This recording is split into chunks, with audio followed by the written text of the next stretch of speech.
When the snow comes down, the snow squad rolls out. The group of Midwest Krawlers volunteers, they hit the roads to make sure first responders get to work. Our own Emma James live at Children's Mercy to tell us what the group is doing a little differently this year. Emma. Yeah, to make sure they can get to even more first responders this year, they have their own dispatchers on call, standing by, manning those phones. They say that helps everything run a little bit smoother. And one of those volunteers tells me she joined the snow squad for a reason that hits pretty close to home for her.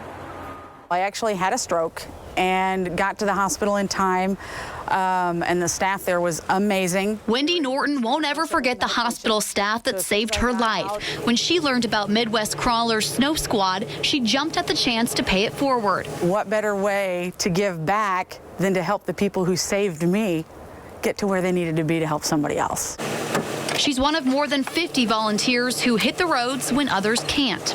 Adrienne Handy calls herself the Chaos Wrangler. She's spearheading the Snow Squad this year. I just have such a heart for Kansas City. One of her riders last year was a pregnant nurse listed as essential personnel. She cried. She said, I couldn't get out and my patients would be lost without me. She admits the group wasn't quite ready for Sunday's heavy snow, but they made it happen.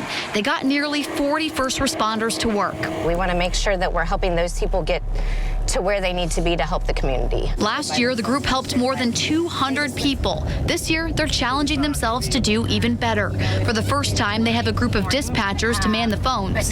The volunteers can all work from home and keep their eyes on a Google Doc to see who has a ride and who still needs one. We get everybody logged into everything, and then we just go. And as much as we can get somebody to a rider as quickly as possible, that's our goal. She says they're still working a few of the kinks out, but they're happy to help the people who helped so many others. When there's so much bad that goes on, I love being part of something good.